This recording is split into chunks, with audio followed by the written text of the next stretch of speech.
and after marriage, you know how it is. So then I was actually brought up in a very conservative society. No, I don't know So what it is. I don't know what it is after marriage. You please tell us. the things I do, I've been looked at as a black sheep in the family.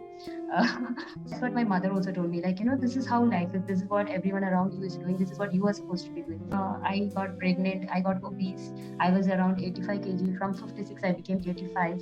So the obesity was there. Postpartum depression. I was not clinically depressed, but you don't have to be clinically depressed also to be depressed, to feel that this is some kind of not being yourself.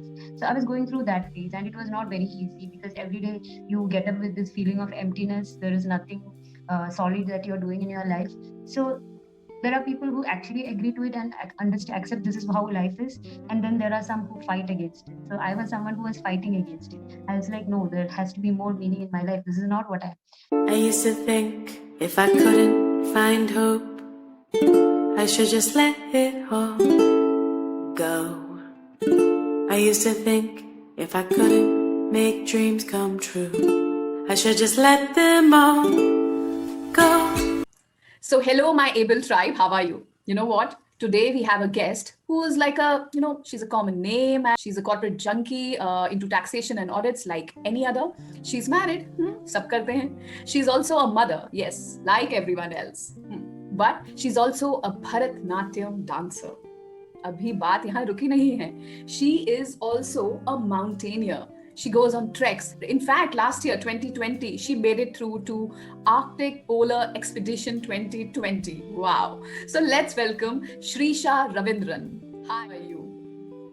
I'm good, Poonam. How are you? All good. And thank you so much for being here on our show called Able Nari. You're more than welcome. Thank you so much for having me here. It's a privilege for me as well attending this show. The name itself is very powerful, Able Nari. So yes, it's a Yeah. privilege part Yeah. of this show. So since our nation is full of able naris, so we just thought that let's celebrate these able naris as well, apart from only celebrities and those who go into entertainment industry. So the objective is to glorify. There are so many other fields where women are really making their mark. And Shrisha, we are so proud of you. Because of you, we get inspiring stories, and there's so much to share with world that there is so many other ways to celebrate womanhood. And wow.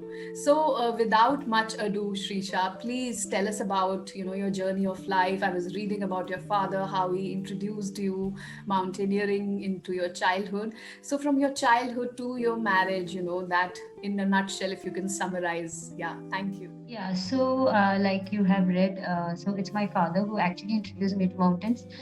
He was quite a travel junkie, so that's what I would call him. He was very much into traveling, exploring. He was a very much of outdoor kind of person.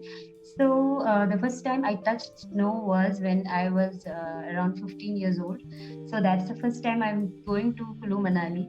So that was just a family trip wherein my mother, my sister, all of us went along with few other friends, and then we wanted to touch snow, and then I could touch snow. So I never thought I'm actually going into mountains. At that point of time, it never occurred to me that way. But after, when I was coming back, I felt some kind of connection. You feel some kind of connection with some place, right? It can be some things or some person or some place which makes you feel complete. So that's what I felt with mountains, the ranges and all that.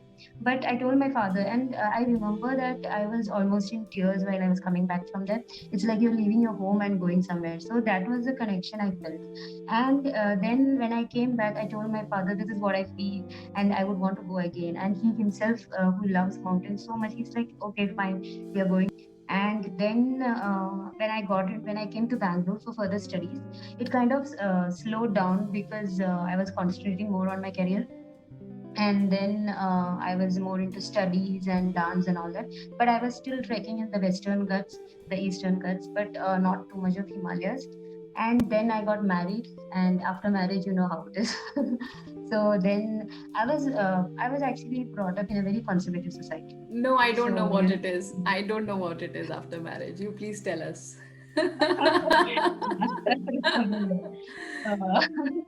So, I mean, I'm coming from a very conservative society, right from Palakkad district in Kerala. I don't think there is any woman in my family who's like me. I can't point out anyone. So sometimes the things I do, I've been looked at as a black sheep in the family. Uh, so being coming from a very conservative society, I have been fed with notions that after marriage, this is how you should be. This is particular, this is your priority, this has to be your priority, this has to be your way of living. I've seen my mother was a teacher and she quit her job for her kids. I've seen the girls in my family studying and then just leaving it all to carry on with the family, forgetting their career. I've seen people around me doing that. So that was kind of put into my head, like this is what you should do. And then I was like, no, I would like to work.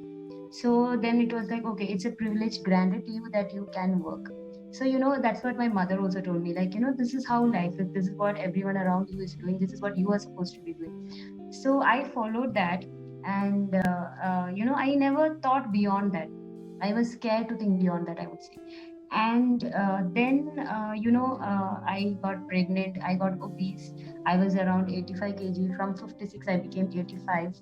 So the obesity was there, postpartum depression. I was not clinically depressed, but you don't have to be clinically depressed also to be depressed, to feel that this is some kind of not being yourself.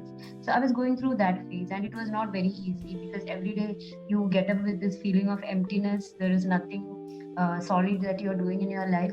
So there are people who actually agree to it and understand, accept this is how life is, and then there are some who fight against it. So I was someone who was fighting against it. I was like, no, there has to be more meaning in my life, this is not what I am. And then Could be good for me. Lately I was feeling like I need a purpose. Gradually I started attending dance class, and then I attended, Bharatanatyam. So when I resumed back, I went for my first class after marriage, and then I was away from house for around 2 hours. And then when I come back, I see everything as a mess. So my son has spilled milk on the floor, and he's crying. My husband is totally clueless about what to do next. But I have gone after cooking and everything. But still, the house is in a mess. My son is crying. He's like, "Where did you go?" So then I'm like, I'm not doing it. And then I left it for another year. I wasn't doing anything, so I kind of got myself adjusted to it, thinking this is not my cup of tea. But again it came back to me, no, you have to find a way to do it. So finally, I told my husband, my mother, my parents, my everyone around me, my friends and all, that this is what I'm going through, and I feel this is what I should do. So my friends, they were motivating me a lot, but it took some time for my mother to and the family to get adjusted to that idea of going to dance class. But since they know that how much I'm interested in dance and other cultural forms, they kind of agreed to it. But mountaineering was not revealed even then. Even though it is there somewhere inside my heart, I still did not say, because I myself was not sure if I can do it. So I started working out. I was looking at videos in YouTube, because I don't have time to go to gym. Forget dance class, there's no